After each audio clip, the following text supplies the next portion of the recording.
நீங்க தமிழா? உங்ககிட்ட ஒண்ணு கேட்கலாமா? கொஞ்சம் சீக்கிரமா விட்டுடுறீங்களா?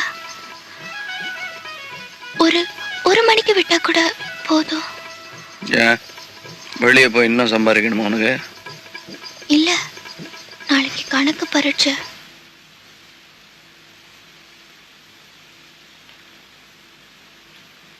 சீக்கிரமா விட்டீங்கன்னா நாளை கணக்கு போட்டு பழகிக்குவேன்.